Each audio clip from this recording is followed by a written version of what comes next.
If the video game's like this, I think we're having it good. There have been whispers and rumors in the corners of the fandom, but a new video game titled Transformers Reactivate was announced during the 2022 Game Awards with a full-on trailer. Since then, not much has been officially announced. However, a few duo packs were revealed, including a set with a Deluxe class Bumblebee and a Voyager class Starscream. Apparently, these two will be playable to take on a much darker force that could take over all sides. That's a cool box with presumed game screen caps or concept art on the back, but we can't say plastic-free packaging anymore. Starting with Bumblebee, he's this customized armored buggy, and for the game, it seems everything and everyone is in disrepair considering how rough and tough all the details are. There's so much going on, and it doesn't completely line up like the paint on the doors. Don't worry, that's intentional to show the scraps they used to fix things. This is a really good recreation of the character, keeping the bubbly vibe of the original, but going hardcore for the modern age. Perhaps the windows could use a different tint just to highlight. The wheels roll fine. I love the round and curved bumper like the Beetle, and the sculpted and painted Autobot symbol you can find not just at the front but on the back with the souped up engine.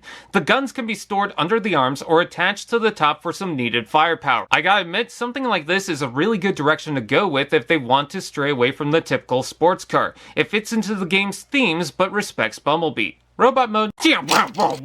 This is how I know it could be a definitive Bumblebee. While the alt mode has the bubbly vibe of G1, this has the more modern look, proportions, and door wings. I wasn't sure about it from the images, but in hand, everything flows and fits so naturally. Sure, he has a backpack, but a lot of it accordions inside. I like the wheels flipping on the back, pushing the knee spikes. I love how the bumper rests so perfectly to become part of it. The shoulders are nice with the silver red, and the gray overall is a nice contrast. There's a certain serious tone to the head design, but he still keeps that G1 look with the helmet, horns, and face. Sorry if this is frustrating to hear, but it looks like something from the canceled Universe game. It's almost like ball joint ahead, ball joint shoulders, ball joint elbows, ball joint hips, rotation below knee bend, and ball joint feet. Doesn't sound like a lot since there's no waist joint, but everything is fairly tight and it's not difficult to find a good pose. Let's take a look at the accessories. He includes two miniguns with ammo clips that he can hold on their own. You can store it behind the arms, or if you like the Dotsons, you can plug them on the shoulders. They're small but fitting. Now, I really like what they did with Starscream. You can really find all the scraps they dug up to fix him, mainly on the wings. A lot of the sculpted details aren't reversed on the other side. He looks so beat up that I don't think it's just the typical Megatron abuse. Despite the arms and legs underneath, which is no shock, the top is excellent. I love how the thrusters come together with the inner legs, how the chest forms the intakes, and how the shoulder towers flatten on top with all this unraveled back kibble. There's red tracing around the jet, and the gunmetal gives it a much needed dark edge. All the wings are swift. Really, all it's missing is a landing strut on the front.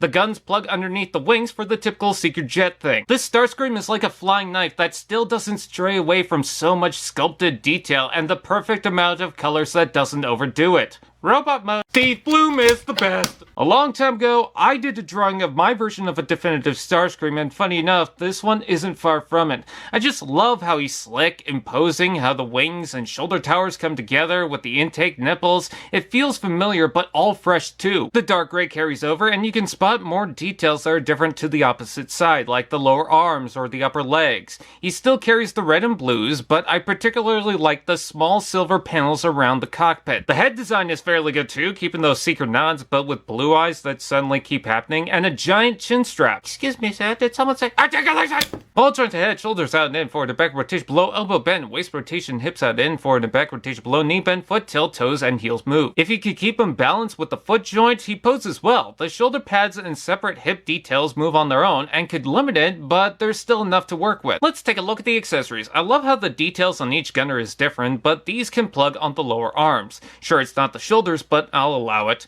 They seem to fit comfortably inside it. When I first saw these, I was impressed and curious, but not sure if I needed to jump on it since I felt they would remake it closer to when the game came out. Also, do I really want to get into another line?